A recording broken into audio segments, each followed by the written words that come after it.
Okay. Since you value dragons this much, let me go over my little rant on dragons. It's one of my favorite rants, and I'm gonna try and convince you. Dragons are worthless. Now, hear me out. Hear me out. Hear me out. So, dragons are worthless because dragons, the only thing they do is they give you the potential to get something later. They give you the potential to get something later. That's it. That's it. That's all of them give you. Now, let me explain, because obviously you need to follow my train of thought for this to make any sense. So what does Ocean Dragon do, right? Ocean Dragon gives you mana sustain and gives you health sustain.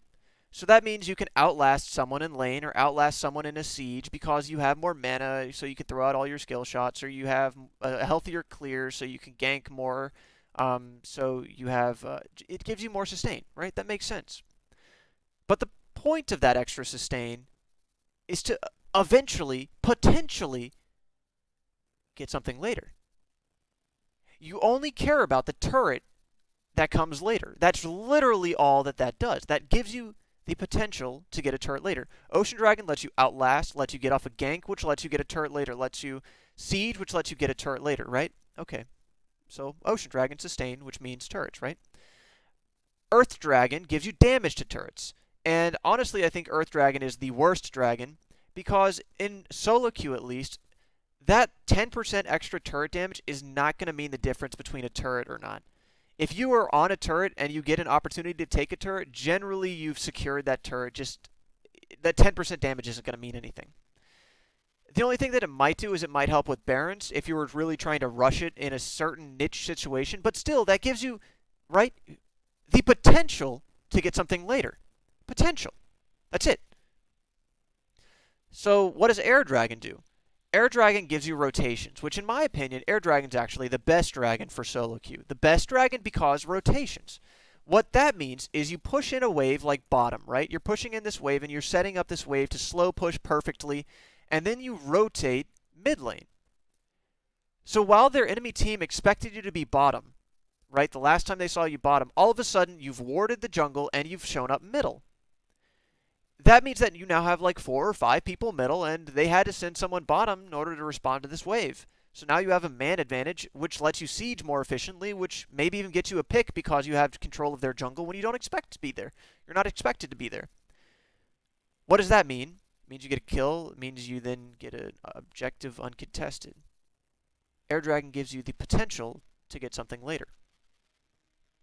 An Infernal Dragon is the one everyone loves arguing for because, yeah, it gives you extra damage, right? Well, in solo queue, trust me, that 6%, that 20% extra AD or AP is not going to mean the difference in many fights. It's going to mean the difference in some, perhaps, but you can generally, and generally I mean pretty much always in solo queue, set up a smarter fight to make it so you don't need the dragon. And Infernal Dragon gives you a little bit of extra damage, but what about a perfectly placed Sejuani ult, right? It doesn't fucking matter if you have 20% extra damage if you can't move for 3 seconds. And I know I've thrown Sejuani in a couple of times, but that can mean any champion, right? There are mispositionings, there are picks, there are rotations, there are a ton of ways you can play around a small disadvantage of Infernal Dragon. Infernal Dragon, though, let's say you get Infernal Dragon. It lets you win the fight, right? You have that 10% extra damage, and it, again, only gives you the potential to win this fight, right? Because you still can lose a fight due to being outnumbered, due to being out-rotated, due to being picked, due to being whatever, right? You still can lose fights. You're not guaranteed to win these fights. But with the potential to win this fight, what do you do after you win a fight, right? The only thing that matters after you kill someone is what you get after.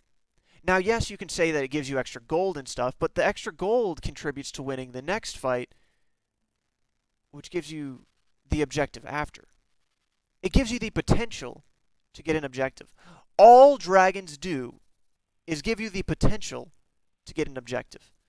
And it's because no matter which dragon you fucking get, you can lose the game.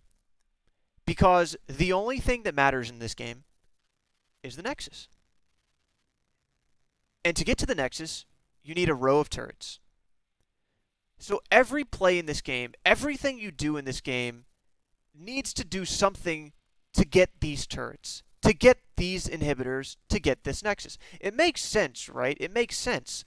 But then whenever you put this much focus on Dragon, what you're doing is you're risking it for the potential to get something later.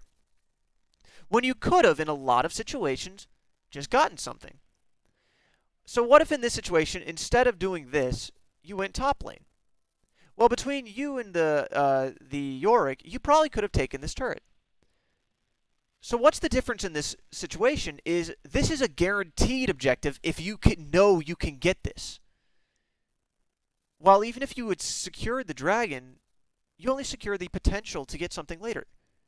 It's not guaranteed. And you know Infernal Dragon, how I said it lets you win the fights, which is, gold, which can let you win the fights later or something like that? If you're dying for an Infernal Dragon, then that's about an even trade. Unless it's like the second or third one, but for the first one, it's about an even trade. Because Infernal Dragon, right, it lets you win the fights, which sets up for the potential to get something. But if you're dead, then essentially they have the man advantage that they need to get something later. They have just used an Infernal Dragon. They have exactly the potential at that moment that an Infernal Dragon gives you later. That potential. But the thing is, at that moment, their advantage is guaranteed. Their advantage is guaranteed, and it just gives them the opportunity to get something. While your dragon that you stole only is the potential to get something. It's not guaranteed, and it's not an opportunity yet. They at that moment have the man advantage. They at that moment can get an objective, which means they are trading an objective of a dragon for something that actually matters. In my opinion, you should never die to secure a dragon. However, let me add a disclaimer at the end of this.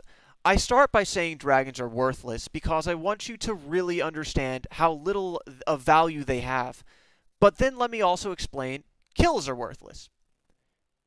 Because all of these things are compared, in my mind, of the same exact value as a well-placed ward. A kill and a dragon is worth about 75 gold. Because a kill, right, you can set up for a kill later with the right ward. What if you have vision control in an area and you know they're going to walk there, right? How many times have you baited Baron and then you win the fight? How many times have you sat in a bush or saw someone rotating and then walked towards where they were? Well, you've already done that because I saw you saw Vel'Koz up here earlier and you walked around and you went and you got this kill. That ward got you that kill. So this ward is that kill. And that kill is that Infernal Dragon.